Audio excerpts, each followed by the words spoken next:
आपल्या शिक्षिका भगिनी जो त्यांना शुभेच्छा देताना एक चांगला विचार तरी मांडला की तुम्ही गुरुजनांचं पाद्यपूजा केली म्हणजे आता लाल तेव्हा निश्चित आहे.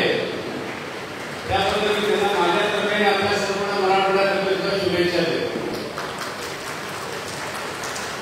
आजच्या कार्यक्रमासाठी आम्ही ज्यांची पाद्यपूजा करू शकतो ते आपल्या हिंगोली जिल्ह्यातले विशिष्ट हिंगोली तालुक्यातले अत्यंत शिक्षण क्षेत्रामध्ये प्रभावी काम केलेले माननीय Shri Kolhar sir, Vidya sir, Kamble sir, Jagtap sir आणि रेणुका व्यास मॅडम. कारण आज तुमचा दिवस आहे म्हणून सगळ्यात पहिल्यांदा मी तुमची नावं घेतो. त्याचबरोबर बाबाजी मंगल, साखरे सर, संजय गावडेजी, मोहन चव्हाण, रवी पाटील, सतीश खाडे, उत्तमराव जगताप, गुरुडे, के शिंदे सर, हिमंत राठोड, कैलास कामराजी, अलकाताई लोखंडेजी, मालिकजी आणि श्री फारुकाजी. अजून कोणाचं नाव घ्यायला असेल तर मी शिवसमिती मागतो आणि आदरणीय व्यासपीठ बसलेल्या माझ्या गुरुजन बंधू मित्रांनो, आज कोल्हार सरांचा पाद्यपूजा करताना, कोल्हार सरांची पाद्यपूजा करताना, कोल्हार गुरुजींची पाद्यपूजा करताना माझं मन आते भरून आले. कारण ते शिक्षक होते. माझे वडील त्यांची शैली साधारणतः कोल्हार सरांसारखी. ते जिल्हा परिषदेचे मुख्याध्यापक म्हणून पैठण येथून रिटायर झाले, पण संपूर्ण आयुष्यभर ते जिल्हा परिषदेचे मुख्याध्यापक म्हणून माध्यमिक शाळेचं काम केलं. पण त्यावेळेस गुरुजींना सर किंवा शिक्षक मी म्हणायचे, गुरुजी म्हणायचे. माझी आई पण शिक्षिका. त्यात गुरुजींचा मुलगा का, जोशी गुरुजींचा मुलगा का, मुंडेराव सरांचा मुलगा का, असं सर तुम्ही म्हणत होते, गुरुजी म्हणायचे. त्या गुरुजी म्हणण्यामध्ये त्या व्यक्तिमत्वाविषयी, त्या पदाविषयी, त्या व्यवसायाविषयी आणि गुरुजनांविषयी एक आदर्श समाजामध्ये असा दबदबा आदर असायचा. गुरुजी म्हणताना गुंडाचा गुंड असो, DYSP असो तालुक्याच्या ठिकाणचा, तिथला सेशनचा जज असो किंवा डेप्युटी कलेक्टर असो, तो साधारणतः गुरुजी जिल्हा परिषद मुख्यापदात आल्यानंतर उभा राहायचा आणि माझ्या वडिलांना तितकाच सन्मान द्यायचा जेवढा त्याच्या पदाचा सन्मान. किंवा आमच्या काही गुरुजींची गुण आहे लक्षात येत नाही. आम्ही 4 भावंड, आई वडील शिक्षक असल्यामुळे आम्ही सगळे अभ्यासात आणि अतिशय यशस्वी झालो. पण गुरुजनांचा विषय असलेला आदर काही पावलं बोलले मला दिसायचा आणि तो आधी माझ्या हृदयात. माझ्या आई वडिलांची पाद्यपूजा मी अमृतपूर स्वामीची नियुक्ती केली होती. आज त्या प्रसंगी मला आठवण आली. कोल्हापूर आज एक प्रसंग एका डोळ्यामध्ये माझी आनंदाची आज आठवण करू शकतो. हा कार्यक्रम आम्ही ठरवून गेलो. माझ्या मनामध्ये आजही ती जाग आणि ती जाण आहे की गुरुजनांना तो सत्कार जो माझ्या आई वडिलांना लहानपणी मिळत होता तो समाजाने दिलाच पाहिजे. एवढ्याच कार्यक्रमासाठी मी हा कार्यक्रमाचं आयोजन करण्याचा सांगितलं स्वीकारलं. गुरुपूजनाचा कार्यक्रम गुरुजनांचा सत्कार करू जेवढे येतील. आज ते पूजा माझ्या संतत नव्हते. मी जाणारे आज अभिनंदन करतो की तुम्ही अंतःकरण तुमच्या अंतःकरणात गुरुजनांचा सत्कार आहे म्हणून पाद्यपूजा केली. आजकाल आमदाराला कुठं पाद्यपूजा आठवावी, वेगळीच पूजा आठवत असेल. तर कसं आहे, सध्याचं जग ज्या प्रभावी पद्धतीने राजकारण आणि शिक्षण क्षेत्रामध्ये वेगवेगळ्या प्रकार द्यायला लागले, त्यामुळं आमच्यासारख्या जे शिक्षणप्रेमी लोक आहेत, तुमच्यासारख्या लोकांना कुठे ना कुठे चिंता वाटून स्वभाव. आज शिक्षण क्षेत्राची परिस्थिती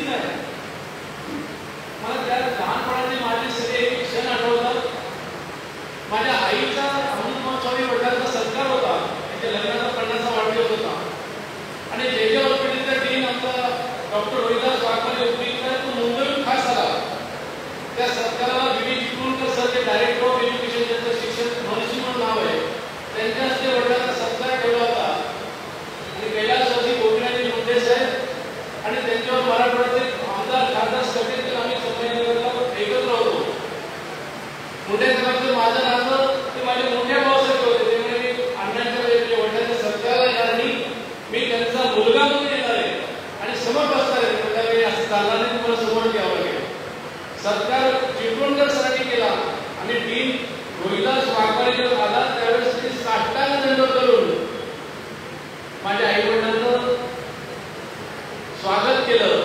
2 मिनिटं तो पाय खाली लोटात उठतच नव्हता. मग त्याच्यानंतर रोहिदास वाघमारे माझा जवळचा मित्र आहे, दलित समाजाचं त्याचं मोठं नाव आहे. मी म्हटलं मला ते तिथे जात पात माहिती नाही बाबा, अण्णांचा मला आवडता विद्यार्थी एवढं माहिती आहे. आणि त्यांनी एवढंच सांगितलं ते मुलगी होते म्हणून मी आज डॉक्टर झालो आणि जे हॉस्पिटल सरकार टीम झालो. पण हे 2 कारणाला लावल्या नसत्या तर मी आयुष्यात शिकलो नसतो. पुरं वळण्याशिवाय माझं काही काम नसतं. हा एकच प्रसंग आहे. मी आमदार झालो, माझ्या मावसभावाचं हॉस्पिटलचं उद्घाटन होतं. उद्घाटन होते तत्कालीन मुख्यमंत्री विलासरावजी देशमुख, महाराष्ट्राचे मुख्यमंत्री. आम्ही सगळे व्यासपीठावर बसलो. माझे मावस काका म्हणजे माझ्या वडिलांचे सख्खे मावस गणपतराव कुलकर्णी त्यावेळेस रिटायर ईओ होते, बऱ्यापैकी वृद्ध होते. दीप प्रज्वलित करायला बोलवलं. विलासरावजी म्हणजे थांबा एक मिनिट, उठले आणि ते म्हणजे चला. आणि माझ्या काकांच्या सगळ्या समोर असं उठून सगळ्यांसमोर त्यांनी त्याही काळात मुख्यमंत्री पदावर असताना डायरेक्ट पाया पडले. म्हणजे आज गणपतराव तुम्ही होता, विलासराव झाला आणि महाराष्ट्राचा मुख्यमंत्री झालाय. तुमचे रट्टे खाल्ले असते तरी किती मुख्यमंत्री झाले. ही कल्पना शक्ती नाही, वास्तव. आज तुम्हाला एक चित्र दिसते बघ, एखाद्या जिल्हा परिषदेच्या शाळेच्या शिक्षकाला एखाद्या पोराला मारायची विचार करण्याची ताकद आहे का? हिंमत पण करू शकता तुम्ही. उलट माझ्यावर मोर्चे निघतील हे शिक्षकांना फिरवलं तर जाऊ द्या, ते जे व्हायचं ते होऊ द्या. पण वस्तुस्थिती आहे की समाजाच्या क्रांतीचं नेतृत्व कोण करत असतं तो शिक्षक. शिक्षक करावे का? मी म्हटलं बिलकुल. सगळ्यात चांगलं पण असेल तर प्राथमिक शिक्षक, त्यातल्या सगळ्यात चांगलं पण असेल तर जिल्हा परिषदेच्या सगळ्यात दुर्गम भागातल्या शाळेत तो मुख्याध्यापक करायचं शिक्षणाचा संवर्ग कसं होतो. आता माझे तर सगळेच मतदार आहे मुख्यमंत्र्यांच्या मुख्याध्यापकाच्या किंवा केंद्र मंत्र्यांच्या किंवा व्यक्तीच्या ईओच्या विरोधात असण्याची शक्यता नाही. पण शिक्षण व्यवस्था अशी सडलेली आहे की त्याच्याकडे शिक्षकांचा सुद्धा आता बघायचा दृष्टिकोन कुठेतरी विसरून झाला आहे. एका मुख्याध्यापकाला मी काय करतोस तर तो म्हणला की ते सर्वेचा रिपोर्ट द्यायला मी पंचायत समितीच्या ऑफिसात आलो. आणि म्हणून मला शाळेत येतो तर विद्यार्थ्यांबरोबर गप्पा मारायला नाही, थांबा मी तुमच्याकडे एका दिवस काढतो. सोमवारी फोन केला, जनगणनेच्या कामासाठी गेला. मग गुरुवारी फोन केला, मतदानाच्या कामासाठी गेला. अरे म्हणजे तू शाळेत असतो पंचायत समितीत असतो? तो म्हणजे चुकून मग शाळेत असतो, बाकी मी पंचायत समितीत असतो. एके दिवशी मी पदवीधर मतदारसंघाच्या डिव्हिजनल कमिशनरच्या ऑफिसला गेलो होते. मी म्हटलं तुम्ही कुठल्या पक्षाचे? म्हणजे आपल्याच पक्षाचा. नाही म्हणलं भाजपचा का सेनेचा? तो दोघांचा आहे. तू असा कसा कार्यक्रम आहे भाजपचा सेनेचा? तो म्हणजे दोषीचा तुमचा हात प्रॉब्लेम होता, हात खोळाच होता, तरी मला सांग ना. म्हणला मी मनपाचा शिक्षक आहे, मला शिकवता येत नाही, डेप्युटेशन इलेक्शन करायचं नाही, 9 वर्ष झाले. तुम्ही सगळ्यांना सांगा, मला खरं सांगत होतो मी शब्द त्यामुळे माझं भांडण फोडणार नाही. म्हणजे बरोबर तो हा डेप्युटेशन आयुष्य. शिक्षकांना बाकीची कामं सांगायचं हिंमत कशी होती कोणाची? सरकारला काय कुठल्याही पक्षाचा अध्यक्ष मोठा होता, एक शिक्षक शाळा सोडणार नाही ही तळमळ उभा करण्यासाठी तुम्ही पूर्वीचे विद्यार्थी घडवले तर सरकारची कामं करायला. शालेय पोषण आहार तुम्हीच बघा, पुरं किती राहिले तुम्हीच बघा, कोरोनाचं काय झालं तुम्हीच बघा, दिव्यांग तुम्हीच बघा, अजून काय काय कामाची माहिती आमदार असताना तुम्ही होतो बांधकाम मोर्चा पण काढला तर सगळे शिक्षक येतात.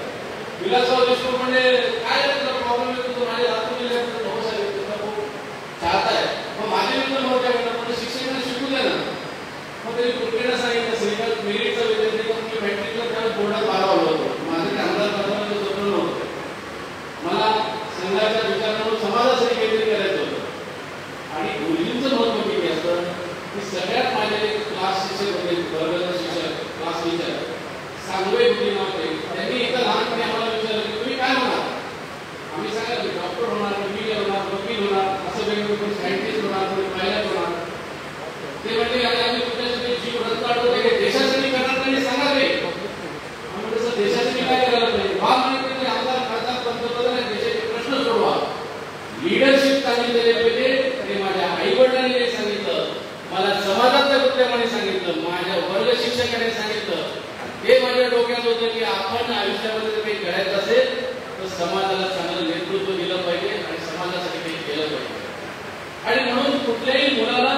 जीवन जगण्याची सगळ्यात पहिली दीक्षा जर कोण देत असेल तर ते तुम्ही असता. तुम्ही जे सांगता ते विद्यार्थी डोक्यात येतात. आता मी एवढा मेरिटचा विद्यार्थी, मला दोन्ही मुली एक तर सिडनीला ऑस्ट्रेलियाला आणि एक कुठे अमेरिकेत. लहानपणी जेव्हा मी म्हणायचं नो बाबा होईल वाटतं इंग्लिश मीडियम शिकलाय, आम्ही तुमचं ऐकणार नाही. आमच्या सरांनी हे सांगितलं तेच खरं, तुमचं खरं नाही. कुठल्याही पोराला विचारा बापाचं घराला वस्तुस्थिती आहे. आता मग ही वस्तुस्थिती असताना अजूनही टिकून असताना शिक्षणाचं सामाजिक होत असलेलं अधपतन थांबवण्याची जी जिम्मेदारी कुणावर आहे? आपल्यावर आहे, तुमच्यावर आहे. आणि तुम्ही जेव्हा संघटित व्हाल तर निश्चितपणे समाजाला दिशा देण्याचं काम करू शकता. इलेक्शनचे दिवस जवळ आहेत. लोकांना वाटत असेल की मी कुठल्या मी निवडणुकीला क्वालिफाय होणार नाही कारण माझ्याकडे पैसेच नाही आणि पैसे असल्याशिवाय इलेक्शन लढतात येते. त्याच्यामुळे मी निवडणुकीला उभे राहील असं काही स्वप्न बघू नका. भाजपकडे जरी भरपूर पैसे असतात तरी कॅन्डिडेटकडे पैसे लागतात आणि मी त्यांना म्हणून मला तिकीट मला वाढले पाहिजे ते फार सांगतात. आमदार म्हणून काय असते तुम्हाला माहिती आणि विधान परिषद आमदाराला तर आपल्याला बोलायची संधी इतका गोंधळ होतो प्रकारामध्ये की बोलणं म्हणण्याची संधी मिळायला मिळाली. आणि म्हणून माझा आज या कार्यक्रमाला येण्याचा मूळ उद्देश होता की आमच्या हृदयात अंतःकरणात ही जी बाध्य पिढी ती फक्त 5 शिक्षकांकडे तर तुमच्या विषयीचा आज सन्मान आमच्या मनात आहे. प्रॅक्टिकली शक्य नाही पण आम्ही तुमच्या सगळ्यांची बाध्य पिढी गेली. आणि जर तुमच्यापैकी कोणी नाराज असेल तर आताही मी थांबवा सगळ्यांची 6 वाजता चालते मी आम्ही दोघं मिळून प्रत्येकाची बाध्य तुझ्याकडे कृपा करून आमच्या मनातल्या भावनेचा सत्य निर्माण होतं का शंका करून. दुसरा विषय आहे की राजकारण ठिकाणी एका व्यक्तीला बदलता येत नाही, एका पक्षाला बदलता येत नाही. राजकारणामध्ये काय येणारही पुढे वाढून ठेवलं याची कोणाला गॅरंटी सांगता येत नसते. राजकारणाच्या ठिकाणी नाही पण बदलत्या शिक्षण क्षेत्राची दिशा कुठे चेंज झाली. मी एकच मुद्दा सांगितलं की शिक्षकांना शिक्षकेतर कामं देऊ नका आणि मुख्याध्यापकाने एकच शिक्षकाला शाळा सोडायची नाही. का आपण सगळे शिक्षक संघटना एकत्र येऊन हा एकत्र करू शकणार नाही? आम्ही शाळा सोडणार नाही नाही. एकदा तुम्ही सगळे विचार करा. चुकत असेल तर मला सांगा, स्वीकारले नाही. एकदा ऍडमिशन झाल्यावर त्याचे काय ओबीसी एससी एसटी काय द्यायचं ते दिलं, पाठवून दिलं. शाळेच्या काळामध्ये शिक्षकांना शाळा सोडायची नाही म्हणजे नाहीच. आणि शाळेनंतर शिक्षक राहतो कुठं काय करतो ते तुम्ही बघायला जायचं नाही. त्यांनी शाळेत आदर्श गुन्हे म्हणून राहायचं आणि शाळेनंतर त्याला काय करायचं त्याचं व्यक्तिगत तयार होतं. ठीक आहे, एखाद्या सामाजिक चळवळीत चांगले काम करायचे ते करते पण अगोदर प्रेमाने वागा, आदराने बोला. तुझे शैक्षणिक काम पूर्ण झाले का? अजून तुमच्याकडे क्षमता असेल तर आमच्या सरकारी कामात द्या. मग आपला वसुंधरेचा कार्यक्रम असेल, पर्यावरणाचा कार्यक्रम असेल, गाव स्वच्छता असेल, शिक्षकांनी काम करावं तर जरूर करावं. त्या विषयी घणाघाती विधान परिषदेमध्ये बोलत होतो.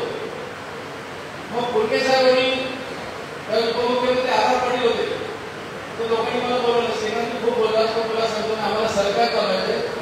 त्या सगळ्या सुविधा करणं तर सरकारच बंद पडेल. कारण एखादं काम प्रामाणिकपणे पूर्ण करण्याचं जो शिक्षक करू शकतात तो आमचा सरकारी अधिकारी करू शकणार नाही. त्याच्यामुळे इलेक्शन भाग पडावं लागतं. शिक्षक म्हणजे हक्काचा बैल झालाय, 100% आउटपुट देणार. हे बरोबर नाही. महसूल खात्याने महसूलचे कामं करावे, आरोग्य खात्याने आरोग्याचे करावे, वन खात्याने वन खात्याचे करावे. आणि जेव्हा खऱ्या अर्थाने सामाजिक संकट असेल त्यावेळेस शिक्षकांना आठवड्याचा एखाद्या दिवसाचे 2-4 तास घेऊन संपूर्ण गाव सोडण्याची जबाबदारी दिली. त्यावेळेस विद्यार्थ्यांना गावकऱ्यांना एकत्र आणू शकतात. एकट्या शिक्षकांना असं भेट मिळालं सगळं कामाला हा पहिला मुद्दा. दुसरा मुद्दा मला सांगायचा होता की शिक्षक कसा असला पाहिजे. शिक्षकाला जात पात पडत असतो. मी आमदार झाले तर मला कळलं की माझी सांगेबुद्धीची जात काय, तुमची जात कुठे सांगेबुद्धीची. मी त्यांना सांगेबुद्धीची जात काय कुठे तर माहित होतं कसा आमदार झाला आलो बाबा केले लोकांनी आमदार झालो मी जात पात बघितली नाही. कानाची जात मला बरेच माहिती होते पण नंतर कळलं ते आमदार झाले मुंडे साहेबांची जात म्हणायचे. ते म्हणायचे मला मुंडे साहेबांचं नातेवाईक समजतो की विकवेल नाही पण ती विकत मुंडे साहेब नातेवाईकांनी विकत पण ते घाबरले तुम्ही तिथे जातीचं नाही कळत नाही. मग मेरिट असेल तर 7 महिने आमच्याकडे जात पात आमच्या आम्ही राष्ट्रीय संघाचे जात ओढण्यासाठी सगळं एके दिवशी असा एका राष्ट्रीय व्यासपीठावर होतो. मोठे मोठे समाजवादी, जनता दलाचे, काँग्रेसचे नेते हा जातीवादी पक्ष कुठे शिकायला निवडला. मी त्यांना म्हणलं तुमच्या किती जणांनी आंतरजातीय विवाह केला? तुमच्यापैकी किती जणांना फक्त मुली आहेत, पोरं नाही आहेत? म्हटलं मी पाहत आहे की माझा आंतरजात वेळ माझी नाही राजपूत आहे, मी ब्राह्मण आहे, मी लग्नात जात बघितलेली नाही आणि माझ्या दोन्ही मुली आहेत. म्हटलं मला मुलगा नाही. आणि आमच्या घरामध्ये घराला घरने शैला टोकाचा विरोध आहे. बापाला आणि पोरांनी तिकीट मागितलं तर प्रमोद महाजन प्रमुख होते, ते म्हणजे बाप आणि पोरांनी तिकीट मागितलं, दोघांची सुटका करा, नवीन कार्यकर्ता उभा करा. ही आमची पद्धत होती. घराने शैला स्थानच नव्हतं पक्ष. आता असं झालंय की त्या घराने शैला हातातच सरळ केलंय. त्याला पाहिजे तिकडे पुढे कार्यकर्ता सगळं माझं म्हणणे की समाजाचे प्रश्न समाज व्यक्त करेल, राजकीय प्रश्नाचे उत्तर राजकीय पद्धत सांभाळेल, पण शिक्षण क्षेत्रातले प्रश्न खूप मोठे आहेत. आणि म्हणून मी एक छोटं उदाहरण देतो. मला नेहमी प्रश्न येतो की शिक्षक आणि विद्यार्थी यांच्यातलं नातं कसं असावं आणि ती कशा पद्धतीने शिक्षकांनी विद्यार्थ्यांशी वागलं पाहिजे. माझे मोठे साधू हे पीपल्स एज्युकेशन सोसायटीचे डॉक्टर बाबासाहेब आंबेडकरांच्या संस्थेचे जॉईंट सेक्रेटरी. म्हणजे लक्षात घ्या, माझा सेक्युलरिझम जात मोठ्याचा कार्यक्रम हा फक्त बायकोच्या राजभवनावर नाही, तर एक साडू कोळी, एक साडू मराठा, एक साडू मारवाडी, सगळ्या जाती धर्माचा असा हे आहे. तर त्याने काही जात बोलत असतो. तर ते भाषाकडे सरांना मी एकदा तुम्हाला खेळाची खूप आवड होती माझ्या सरांकडून. तर ते पीपल्स एज्युकेशन सोसायटीला मला घेऊन गेले आणि तिथं बघत असताना बाबासाहेबांचा एक मोठा लिहिलेला वॉर्ड लेख बघितला. डॉक्टर बाबासाहेब आंबेडकरांची मला एक माझ्या सगळ्यांना एवढी ती माहिती नव्हती की काय आलं. त्यांनी एक अतिशय महत्वाचा विषय सांगितला. तो म्हणजे बोर्ड वाचतो लक्षात घ्या. आणि तिथं डॉक्टर बाबासाहेब आंबेडकर म्हणले होते की हा महाविद्यालय माझ्या शेवटच्या काळामध्ये मी हे महाविद्यालयाने शैक्षणिक संकुल उभा करायचा निर्णय घेतला. त्या संकुलाला आणि विद्यार्थी कॉलेजेसला काय नाही झालं याच्यासाठी मी खूप विचार केला. तसं माझंही नाव काही वाईट नाहीये, डॉक्टर बाबासाहेब आंबेडकर हे नाव काही वाईट नाही. मी हे महाविद्यालय आणि हा कॅम्पस उभा करण्याची खूप कष्ट केले, आयुष्यात खूप कष्ट आठवलं. पण मी असा विचार केला की नाव असं असलं पाहिजे की ते चळवळीलाच समर्पक असतं. डॉक्टर बाबासाहेब आंबेडकर यांनी महाडच्या चौदाला सत्याग्रह केला, काळाला मंदिराला सत्याग्रह केला, महात्मा गांधीपर्यंत प्रचंड मोठा संघर्ष केला. पण देशनीतीची बलिदान केले. रुपी हा सगळ्यात मोठा पहिला value of rupee, importance of rupee in the world हा अत्यंत मोठा अर्थशास्त्रज्ञ सगळ्या गोष्टी केल्यानंतर आयुष्याच्या शेवटच्या क्षणामध्ये त्यांनी ठरवले की चांगली शिक्षण व्यवस्था पूर्ण केली पाहिजे. त्यावरून पुढे लक्षात घ्या की सगळ्यात महान व्यक्तीला सगळ्यात शेवटी काय वाटतं की युद्ध जिंकणं, जग जिंकणं, देश चालवणं याहीपेक्षा महत्वाचं काय असेल तर शिक्षण संपवणे. आणि डॉक्टर बाबासाहेब आंबेडकर पुढे म्हणतात की मी जाणीवपूर्वक या महाविद्यालयाचं मिलिंद महाविद्यालय देतोय आणि या संपूर्ण परिसराचं नाव नागसेन म्हणून देतोय. का देतोय याच्या पाठीमागची भूमिका समजून घ्या. मिलिंद हा एक ग्रीक राजा होता. तो काही फार हुशार नव्हता. राज्यकारभार चालत असताना एक छोटा मोठा दुसरी नॉलेज मिळालं. त्याला स्ट्रीट स्मार्ट म्हणतो, त्याला की शक्य म्हणजे मिळालेलं ज्ञान असं समजतो आपण. असा तो स्ट्रीट स्मार्ट राजा स्वतःला खूप हुशार समजायला लागला. हा तो जगातल्या वेगवेगळ्या विद्वानांना चॅलेंज करायला लागला की कुणी मला हरवा तर मी त्याला शरण द्यायचे, त्याचं शिष्यत्व करतोय, काय करायचे बक्षीस देईल. जगभरातले वेगवेगळे विद्वान त्याला भेटायला गेले, वादविवाद केला. मिलिंद समोर सगळे जगभरातले वाद विद्वान हरले. त्याच वेळेस नागसेन नावाचा एक गरीब ब्राह्मण कुटुंबाचा गरीब विद्यार्थी त्यांनी आव्हान स्वीकारलं आणि त्यांनी आव्हान स्वीकारून डॉक्टर बाबासाहेब आंबेडकर आपल्या ग्रीक राजाच्या मिलिंद राजाशी चॅलेंज केलं की मी तुझ्याशी वाद करतो. मिलिंद वर्सेस नागसेन असा वादविवाद कित्येक दिवस चालला आणि शेवटी मिलिंद पराभूत झाला आणि नागसेन विजयी झाला. त्यांनी जसं लिहिलंय त्या नागसेनीनंतर बौद्ध धर्म स्वीकारला आणि बौद्ध भिक्षू म्हणून जगभर बौद्ध धर्माचा प्रसार केला. इतर एक बोलवले तर माझ्या खूप आढावा झाला. मी मुद्दा मी बोलत माझ्या मनात विद्यार्थी कसा असावा, मिलिंद सारखा असावा, की त्याला स्वतःच्या ज्ञानाची घमेंड असावी आणि ती घमेंड जीवनाची ताकद असलेला कोण असावा, तर तुमच्यासारखा शिक्षक असावा की जो नागसेन असावा. मी हजारो ऐकल्यानंतर पुन्हा एकदा वाचलं, 10 वेळेस वाचलं. आज एक घरामध्ये मी तुम्हाला जे बोलले तुमच्या सगळ्यांनी रूपकाने केले. आम्ही काही जणांना प्रतिकात्मक पाठ्यपूजा केली, पण तुमच्याकडे आम्ही 1000 वेळेस सर्वांना तुमची पाठ्यपूजा करेल की तुम्ही तशा मिलिंदला नववायचं काम करा. स्वतःच्या ज्ञानावर एवढा विश्वास ठेवा की कुठल्याही विद्यार्थ्यांनी काही सांगितलं तर त्याला त्या प्रश्नाला तोडण्याचं आणि अत्यंत स्वतः स्मार्ट समजणाऱ्या विद्यार्थ्याला अवघडाजवळ प्रश्न टाकून त्याची बुद्धिमत्ता प्रज्वलित करण्याचं काम तुम्ही करावं, ह्या भूमिकेतून आज असं वातावरण दिसतंय तुला. आज अशा पद्धतीची स्पर्धा होते. कुठली पेपर मध्ये तर पेपर फुटतो. आणि पेपर कसा फुटतो नाही हे समजत नाही. तो पेपर फुटतो ते फुटतो, पण परीक्षापद्धत बदल देणार नाही. एक आमच्या शाळेमध्ये आम्ही साधा प्रयत्न केला होता. सगळ्यांना तोच पेपर प्रश्न आठवून पाठवून दिले होते. हे पेपर फुटण्याची बातच नव्हती घातली. त्याला 1 नंबर पेपर दिला, 1 नंबरचा प्रश्न आहे. तोच प्रश्न दुसऱ्याला 17 नंबर आहे, तिसऱ्याला 12 नंबर आहे, चौथ्याला 4 नंबर आहे. ज्याला अटकले तोच पास झाला. टॉपिक वगैरे सगळे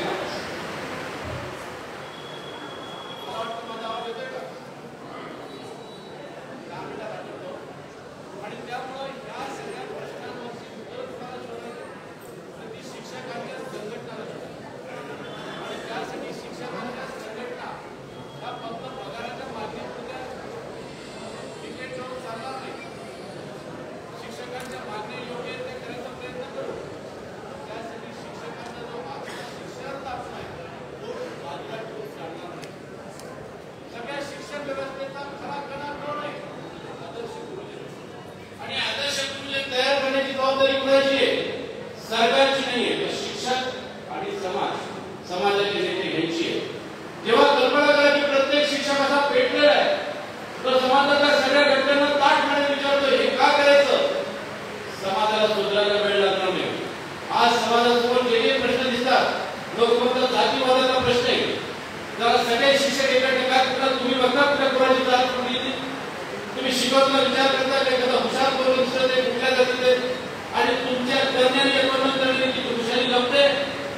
चांगला शिक्षकांकडे विद्यार्थ्यांचा एवढा असतो का नसतो? असतो. आणि चांगल्या शिक्षक विद्यार्थी डोक्यावर नाचतात का नाही?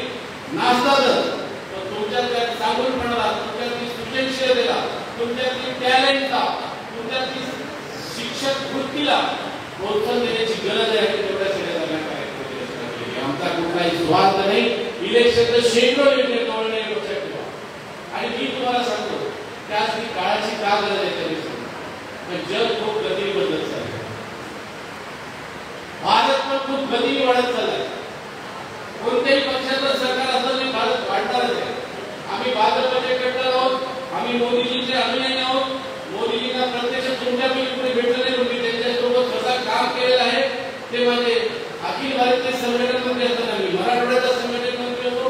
तेही तुमच्या माझ्या सगळ्यात एक आदर्श कार्यकर्ता, आदर्श व्यक्तिमत्व, मेहनत करणारा व्यक्तिमत्व आहे. त्याच्यामुळे कुठल्या व्यक्तीसाठी काम करणारा नाहीये, आम्ही विचारासाठी काम करणार. आज शिक्षण क्षेत्रात कुठला विचार आला पाहिजे आणि का आला पाहिजे? कारण या देशाची गती ज्या पद्धतीने वाढत चाललेली ती गती काही साधी नाहीये. कोणी ठिकाणी खायला मिळत नसलेला देश आता जगामधला एक्सपोर्ट मध्ये आपण पहिल्या 5 मध्ये पोहोचतोय. कोणी ठिकाणी कपडे नसलेला देश सगळ्या जगाला एक्सपोर्ट करतोय कपडे. नंबर 1 वर लोकसंख्या ही आपली लायबिलिटी नाही, ही आपला ऍसेट आहे. जेव्हा एकेका विद्यार्थ्याला स्फुल्लिंग करून तुम्ही तयार कराल, एकेकाला योद्धा तयार कराल, त्यावेळेस जगामध्ये म्हणतील भारतीय तरुण आमच्याकडे आलेले आहेत, आता आम्हाला जगात कशाची गरज नाहीये. We are going to be world leader. ही काळ्या जगाची पांढरी ग्रेट आहे, वास्तव आहे. मग याला कोणी करणार आहे? तुम्ही करणार आहे. तरुण विद्यार्थ्यांना खरंच स्फुल्लिंग करून देणार आहे. तर स्फुल्लिंग हा शब्द गुरुजींना कळत असतो. तो विद्यार्थी कसा असू द्या, तुम्ही प्रेमाने त्याला पाठीवर हात फिरवला की तो निश्चितपणे पुढे जाणार. आपल्यापैकी किती शिक्षकांना मी प्रामाणिकपणे विचारतो, त्या विद्यार्थीच्या आईला जर भेटावं त्याची गप्पा मला वाटल्या. मी सांगतो जगात आता मी राष्ट्रीय पक्षाचा प्रतिनिधी म्हणून सगळ्या स्तरावर काम करतो. एकही पालक मला असा दिसला नाही, एकही आई मला अशी दिसली नाही की त्याला त्याची पोरगी किंवा पोरग शिक्षणात पुढे जाऊन किंवा पुढे वाटतं. प्रत्येक आईला जर तुम्ही भेटायला विचाराल काही तुमच्या बरोबर तुमच्या काढणीसाठी किंवा काढण्यासाठी काय करायचं सांगा की सर्वस्व तुमच्यासाठी अर्पण करायला नाही झालं तर मी माझं नाव बरोबर ठेवा. आज सगळ्या पालकांना मोटिवेट करायचं काम सगळ्यात प्रभावी कोण करू शकाल? तुम्ही करू शकता. तुमची निस्वार्थ बुद्धीने जेव्हा त्याच्या घरापर्यंत ती खात असलेली अर्ध्या बाजूवर तुमची भाजी वापरून खाल, तुमची पोरगी फार थोडे मस्त खाते, तिला थोडं खाऊ द्या म्हणाल, अर्ध खेळ नसतं तिथं बंद होईल. माझ्या आईला शिक्षिका म्हणून करताना बघितलंय. रोज एक ताशीचे हुशार विद्यार्थी नेहमी शिळ घेऊन यायचा. माझी आई एक दोन तासांच्या शिळ खात जाऊन शिळ खाल्ल्याने हे त्रास होतात, ऐकायला तयार नाही. दुसऱ्या दिवशी शाळा सुटल्यानंतर ती घरी गेली, चुलीवरच्या स्वयंपाकात म्हटली चला मी तुमच्यावर करते. आणि तुम्ही पोराला ताजं खाऊ घालू का, पोरं हुशार होईल, नंतर नापास होईल, पोट खराब होतं. दुसऱ्या दिवशी पासून त्या आईने तुझी बाई आली बाबा माझा दिवाळा काढून गेली, तू शिवकाळ खाऊ घालते. सकाळी सकाळी ताजं दूध घालते तरी कधी तो पोरं टाकाटक राहते, पहिले थोडं करू शकतो. पोराला थोडं मोटिवेट करावं लागेल, आईला सांगावं लागेल अरे तुझ्या पोराचे गुडघे फुटले नाही, कोपरे फुटले नाही, रस्ते नाही, असं कसं पोरं मजबूत होईल. लहानपणी तर गुडघा फुटले नसेल, एक दिवस नसेल कसं. आता तर बापरे पोराला गुडघा एकदम ते हा काळ. आता मला सांगा आपल्यापैकी गुडघा फुटण्याचं आहे आता आपले पोरांमध्ये गुडघा फुटला तर लगेच बेकावले चिकटपट्टी बेलाड करता शरीराला कशी मोटिवेट. पोरांना मोटिवेट तुम्हाला करावंच लागेल. पोरांकडून पालकाच्या संपर्कात राहावंच लागेल. ही काळाची गरज आहे. तर लक्षात घ्या की सगळ्या जगामध्ये लोकांना आपली गरज आहे. सगळ्या जगामध्ये परवा इस्रायली लोक म्हटलं होते की आता आम्हाला ते आजूबाजूच्या देशातले लेबर करतो, आम्हाला 2 लाख कर्मचारी सिव्हिलमध्ये हेल्प करणारे आत्ताच्या आत्ता पाहिजे. आंतरराष्ट्रीय धर्मप्रबंध ऑपरेशन फाउंडेशन जर्मनीने सांगितले 3 लाख इंजिनियर ताबडतोब पाहिजे, भारतीय इंजिनियर. त्यांना जर्मनी शिकवायची व्यवस्था करा. जगभर 150 देशामध्ये भारतीयांची गरज आहे. अमेरिका मागे चालली आहे. अमेरिकेत 50 देशामध्ये स्वतःचं सैन्य ठेवत होती. अमेरिकेमध्ये आपली सैन्य ठेवणार नाही, नाटो मधून आमचं सैन्य काढून देऊ. छोटे छोटे देश आहेत, नॉर्वे, स्वीडन 10, 12, 15, 25 लाखाचे, न्यूझीलंड 50 लाखाचा देश आहे. स्वतःचं सैन्य कुठून ठेवणार, एवढा मोठा देश आहे. एक वेळ अशी की सगळे जग म्हणेल तुम्ही यंग करून आमचा देश सांभाळायला द्या, आम्ही त्यांना म्हणाल तो पगार देऊ, पण या जगाचं नेतृत्व करा, तुम्हाला पगार देऊ. येडे गवळे कसे चालणार तयारीचे आणि त्यामुळे आता शिक्षण क्षेत्र मुक्त झालंय. मी विधान परिषदेचे सांगितलं तेच सांगतो, शिक्षणाचं धोरण सरकार ठरवू शकत नाही, शिक्षणाचं धोरण समाजाला ठरवू शकेल. आणि समाजाचे धोरण तुम्ही शिक्षण कसं असलं पाहिजे. एकच भाषा शिकून चालणार नाही. जगाच्या कुठल्या एक दोन भाषा तुम्हाला शिकावं लागतील. भारतात एक दोन भाषा शिकावं लागतील. पहिल्या 5 वर्षात जेवढ्या भाषा पाहिजे तेवढे शिकू शकतं. हे सिद्धांत सांगतात. माझ्यापेक्षा तुम्हाला जास्त गरज आहे. चाइल्ड सायकोलॉजी का ही माझ्यापेक्षा तुम्हाला जास्त गरज आहे. आणि म्हणून माझी तुम्हाला विनंती याच्यासाठी मी चालले त्या कुठल्या राजकीय पक्षाचा कार्यक्रम नाही. उठा, मोटिवेट व्हा, समाजाला मोटिवेट करा, एकत्र या, संघटित व्हा. जे बाबासाहेबांचं वाक्य दलित समाजासाठी त्या काळात होतं ते आता आपण शिक्षणासाठी वापरूया. एकत्र येऊया. वेगवेगळ्या संघटना कशाला पाहिजे. हिंगोली जिल्ह्यातल्या शिक्षकांची हिंगोली जिल्हा संघटना कुठल्या व्यक्तीशी विचाराशी आणि झेंड्याशी लॉयल असू नये. ती फक्त शिक्षणाची आणि शिक्षणावर समर्पित असावी आणि त्यांनी फक्त शिक्षणाचेच प्रश्न सोडवले. प्रशासकीय बाजूत बदल मिळण्याची मला फार अपेक्षा नाही. मला आधी आठवते पहिला जो माझी गोपीनाथराव लिंबूंनी संवाद सांगितले नेहमी दर आठवड्यात किंमत 3 दिवस माझ्याकडे असायची. मला जेवढं माहिती आहे साखरेला माहिती रोज आले की मला माहित असेल तर गाव गच्च भरलेलं असेल तर त्या मुंडेच्या घरात कळलं आम्ही तुझ्या घरात आलो. आणि त्याच्यामध्ये आले की पण घरी आले की माझ्या आईमध्ये असं की काय पडायचे. आई एकदा आई म्हणजे मुंडेशामध्ये काम सांगू काय सांगायचं नाही म्हणजे तुला सांगितलं पाहिजे मला बोलायचं म्हणजे नको माहिती कशाला सांगतो की आईला नाही माहिती. एवढ्यात माझं बॅटकर कशी मुंडेचं काम आहे एवढी माहिती काय म्हणताय ते काही म्हणजे काही नाही. तुम्हाला काम सांगायचं म्हणजे फार छोटं काम म्हणतात फोटो मारलं. अरे असं होतं नाही राज्यात उपमुख्य होती मला काम सांगताय सांगू दे म्हणतो साहेबांना दुर्घट होतो सांगा मी माझं ते चटोपाध्याय अडकलं आहे. चटोपाध्याय कोण सापडलं नसतो ते म्हणजे कुणाकडे ते काम तुम्ही शिक्षण टाकलं काही होते.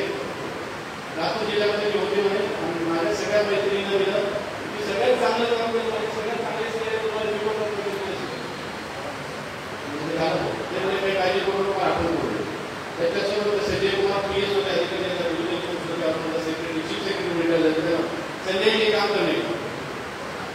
आता त्यांनी लावलं ते सीओनं कलेक्टरला फोन की लातूर जिल्ह्यामध्ये श्रीकांत जोशी माताजी हे उनका चटोमध्ये कोणी उसके बाद जो काम गोडे चटोमध्ये सापडून पकडून आणला काही दिवसांवर सध्या स्वर्गात गेले. मग ते कलेक्टर जोशी साहब मैंने कोई गलती की उन्होंने आपने क्या हमको बोले मैंने इतने बड़े साहब को बोला मैंने नहीं बोला यार माता जी को क्या करोगे लोग अपने घर के से साफ ही माता जी मुझे बोल रहे थे लेकिन उन्होंने सुन लिया क्या काम है माता जी का नाम क्यों नहीं मालूम पिताजी का नाम बोल विमान आनंदराव जोशी एक महिने म्हटलं अशी कुठली व्यक्ती जिल्हा परिषदेमध्ये कामाला नाही म्हटलं मग कामाला शिकवतात सगळे गेली पेन्शन घेतले कटकटच झाल्यावर काय काम सांगता म्हणजे काय कानाजीला असं बोलत असेल म्हणजे कळत असेल लोक आता असं बोलून राहिले तुम्हाला तुम्ही पहिल्यांदा त्रास असेल असं पुन्हा पुन्हा त्रास आहे हात राहिले ना मग ते शेवटी कलेक्टर म्हणाले की त्या नावाची शिक्षिकाच आनंदराव जोशी शिक्षिका अरे गाडवा म्हणजे सव्वीस तुला माझं नाव माहेरच आहे त्याला त्याला सांगितलं जीवन लक्ष्मणराव निरंतर पहिलेच नाव त्याच्यावर हा सर आपण तो प्रत्येक कलेक्टरशी होते सीओची तो वेगळी मग ते कलेक्टरने विमल आनंदराव विमल लक्ष्मणराव निरंतर नावाचं त्यांचं काय काय त्याच्यामध्ये ताबडतोब करा मग त्याचं 3 महिने होतं की त्यांचं सव्वीस ऑपरेशन झालं लवकर बदल होतो मग त्याच्यात बरं एक पत्र आलं की सव्वीस नाव सापडत नाही पण शोध करतो सव्वीस का सापडत नाही कोणाकडे आम्हाला काय मी एकदा तर शेवटी सरकार गेला होतो मग त्यांनी कलेक्टर मला झाली एक परेशानी म्हणजे महिला म्हणून नको म्हणणे काय दहावी सर तुम्ही जेव्हा मला ते म्हणजे त्याला काम सांगतो काय तुम्ही पडला रोज मला चटोमध्ये सापडत नाही सगळे शेवटी देशमुख नावाचे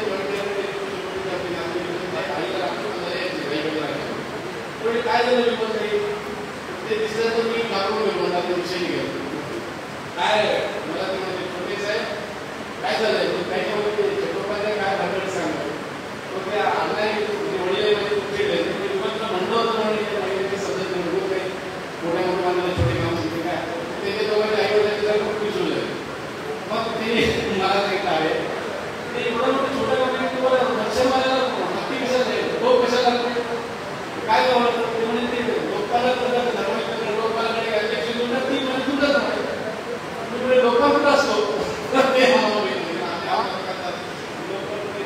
ते शेवटी लोकपालाकडे गेलं 6 महिन्यामध्ये होऊन गेलं काम झालं असं असे तुमचे प्रचंड प्रश्न आहेत ते सरकारने नेहमी प्रचंड नेमलेले ते पण बापाचे शोध काढतात मी उद्या मुख्यमंत्री झालो पण काढायची मुख्यमंत्री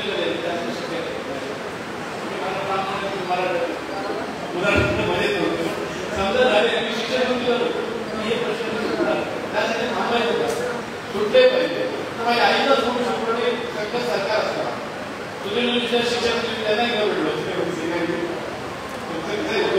छान झालं आईला सांगितलं पाहिजे कोणाला काय मला नाही कसं मला शिक्षणाच्या भावना भेटलेल्या असतात आणि त्या व्हायला पाहिजे व्हायला पाहिजे म्हणजे होता होत नाही ते म्हणले तर ते खरंच सुद्धा हातात राहिले आणि म्हणून मी सांगतो की प्रशासकीय प्रश्न सोडवण्याचा आपण प्रयत्न करू पण 100% त्यात अडकून शेवटचा मुद्दा सांगतो माझं बोलून सांगतो तुम्हाला जेवायला जायचं जेवण चांगलं दिसायला त्याचा तो कलाकारांचा तुमचा गौरवाचा कार्यक्रम केला पण गुणदर्शनाचा कार्यक्रम का करायचा आहे त्याचं एक कारण आहे आपल्या प्रत्येक शिक्षकामध्ये एक ऍक्टिव्हिस्ट दडलेला आहे कुणी पेंटर आहे कुणी चांगला स्वयंपाकी आहे कुणी चांगला नर्तक आहे कुणी चांगला पेटी वाजवतो कुणी कबड्डी आहे कुणी चित्रकार आहे हजारो कलाकार दडलेले तसं आता त्याला चांगला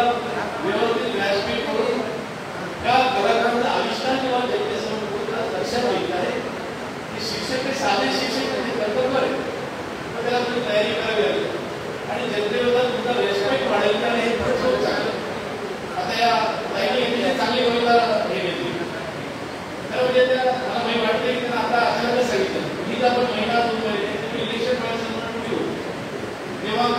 पौर्णिमा असेल किंवा दत्त पौर्णिमा असेल किंवा जानेवारीमध्ये असेल कोणत्याच दिवशी तिथे कायम ऍक्टिव्हिटी होईल. एक सोलापूर जिल्ह्याचा शिक्षक एक कोणीतरी छोटंसं काम करून त्याला एवढं मोठं पारितोषिक मिळतं. मला सगळ्या हिंगोली जिल्ह्याच्या शिक्षकांमध्ये स्पार्क नाही असं वाटतं. मी तुम्हाला इथं बघू शकतो, तुमच्या डोळ्यात तुमच्याकडे बघून सांगतो की तुमच्यामध्ये एक स्फुल्लिंग ठेवलेलं. आपण त्याला म्हणून स्फुल्लिंगाला जागृत केलं. त्यांनी कुठल्या तरी रील्स तयार केल्या, त्यांनी कुठल्या तरी सोशल मीडियावर काम केलं, त्यांनी एखादी छोटी मोठी गोष्ट असते छोट्या स्वरूपात लोकांना समजून सांगितली. तर फक्त त्याचं बनवलं नाही, समाजाचं बनवलं. एखाद्या शिक्षिकेने सुद्धा रांगोळी काढते, तिला त्या जगभरातून मागणी आली आणि तिचा तो जगभर प्रवास झाला, तर आपल्याला चांगलं येणं सगळ्यांना. आपण त्या एका विशिष्ट चाकोरीमध्ये करून आपला आणि समाजाचा वाटोळा करायचं का या सगळ्या चाकोरी करून सगळ्या जगाला कवयित करण्याचा प्रयत्न करायचा, यासाठी हा कार्यक्रम आहे. मला असं वाटतं की अशा शेकडो गोष्टींचे वेगवेगळे कार्यक्रम तुमच्यापर्यंत होऊ शकतात. तानाजीरावने खूप चांगली सुरुवात केली. आमची निष्ठा स्वच्छ आणि जगामध्ये जाण्याची संधी खूप मोठी आहे. जग तुमची वाट बघते, पण अत्यंत छोट्या विचारात छोट्या खूप मोठी कृतीत राहू नका. स्वतःला मोठं करायचा विचार करा, स्वतःला मोठं व्हायचा विचार करा, विद्यार्थ्यांना मोठं करूया आणि जगाला कवयित घ्यायचा प्रयत्न करू. जग खूप मोठं आहे. जगाला आपल्या सगळ्यांची गरज आहे. महिलांची गरज आहे, पुरुषांची गरज आहे, सिनियर टीचर्सची गरज आहे. मला एक प्रसंग आठवतो की IIT एक लेक्चरर मला भेटले होते. आज त्यांचं वय 100च्या वर आहे. IIT भारताच्या नियमाप्रमाणे 60 वर्षाच्या वर शिकवायचा अधिकार नव्हता. 65 वर्षे रिटायर झाले, मुलाकडे अमेरिकेला गेले आणि तिथे व्हिजिटिंग लेक्चर म्हणून सॅन फ्रान्सिस्को नगरच्या मोठ्या युनिव्हर्सिटीमध्ये शिकवायला गेले. त्यांना आता 3 मोठी नोबेल पारितोषिक मिळाले. 103व्या वर्षी त्यांचा मृत्यू झाला आणि त्यांना अमेरिकेचा सगळ्यात मोठा पुरस्कार जाहीर झाला. त्यांच्याकडे शिकवायला, उद्योगाला, काम करायला कुठली रिटायरमेंटची अट नाही. जग आपल्या सगळ्यांची वाट पाहते, आपल्याला स्फुल्लिंगाची वाट पाहते. पुन्हा कुठलं स्फुल्लिंग जाते आणि कुठल्या गुणांनी पुढे जाईल हे आज आपण सांगू शकत नाही. आपलं मन मोठं करू, आपण विद्यार्थ्यांपर्यंत पोहोचू, आपण समाजापर्यंत पोहोचतो आणि अशा वेगवेगळ्या ऍक्टिव्हिटी करायला आमच्या करायला हात सगळा येतो. काही आता रांगोळी स्पर्धा घेतली आणि समजा 10 पुरुषांनी रांगोळी होती तर आपल्याला होईल नाही. उद्या लावणी स्पर्धा घेतली आणि लावणीमध्ये कदाचित 50 शिक्षक लावणी करण्याचं होईल. मी शिक्षकांना लावणी करण्याचं उद्या एखाद्याला चित्रपट सुट्टीमध्ये काम मिळू शकतं, एखाद्याला सिरियलमध्ये काम मिळू शकतं, एखाद्याला प्रयोगशाळेत काम मिळू शकतं, एखाद्याला लॅबोरेटरीमध्ये काम मिळू शकतं, एखाद्या व्यक्तीला कदाचित फुटबॉल कोच म्हणून जगामध्ये तुम्ही कल्पना करून एवढ्या मोठ्या मागणी करू शकतो. जगामध्ये सगळ्या क्षेत्रामध्ये तुम्हाला अशी काही थोडी स्वप्न दाखवत नाही. ते बघितलंय आपण कष्ट केले, आपले उद्या शिकले, आपलं ज्ञान वाढलं. ज्ञान हे दिल्याने वाढतं आणि ज्ञानाला बंदी सूत्र ठेवू शकत नाही. पुढे शेवटचा मुद्दा शेवटचा वाक्य सांगतो माझं सांगतो. विधान परिषदेने सांगताना सांगितलं होतं शिक्षणाविषयीचं सरकारचं धोरण कसं असलं पाहिजे. तर मी म्हणलं चालू पिरियड मला आज आठवत आहे. चालू पिरियडला पहिली ओळख होतं बराच वेळ पूर्ण जातो. तर तो असं होतो जलसेक बदला कोण आहे, कोण भूमिसे बारी. जलसेक बदला कोण आहे, आपण थांबत नाही. जलसेक बदला कोण आहे, कोण भूमिसे बारी. जलसेक बदला मी गायक करतो मी तुम्हाला मी जलसेक बदला वापरले काय काय काय ते लवकर बोलतो. पुढचा कार्यक्रम जायचा होता. मग बऱ्याच वेळी जोडून नाही झाला. पण जलसेक बदला ज्ञान है और पाप भूमिसे बारी. ज्ञान हे जलसेक बदला. जगातल्या कुठल्याही सरकारला ज्ञान कंट्रोल करता आलं नाही. ज्ञानावर आधारित शिक्षण उभं राहील. ज्ञानावर आधारित जेव्हा शिक्षण प्रणाली उभं राहील, ज्ञानावर आधारित जेव्हा शिक्षक काम करायला सुरू होईल, तेव्हा तुम्हाला थांबवण्याची ताकद न सरकारमध्ये न गुणामध्ये. समाजाला ज्ञानी करण्याचं वचन आपण सगळेजण घेऊया. आम्ही तुम्हाला सांगतो मी रोज तुमची पाद्यपूजा करावी ते हरकत नाही. आम्हाला आनंद वाटेल. सगळा समाज तुमची पाद्यपूजा करेल. पण तुम्ही ज्ञानावर आधारित असं काम सुरू करा. त्यासाठी सरकारच्या पेड्यामध्ये अडचण करू नका. सरकार तुमच्या मागे येईलच, तसं जग तुमच्या मागे येईल एवढंच सांगतो. आणि मुक्त विचारांनी भरपूर ज्ञानावर आधारित एक चांगली शिक्षण प्रणाली हिंगोली जिल्ह्यामधून आपण सुरू करूया. आपल्या सगळ्यांना पुण्याच्या शुभेच्छा, धन्यवाद आणि खूप खूप आभार. धन्यवाद सर, अतिशय सुंदर मार्गदर्शन.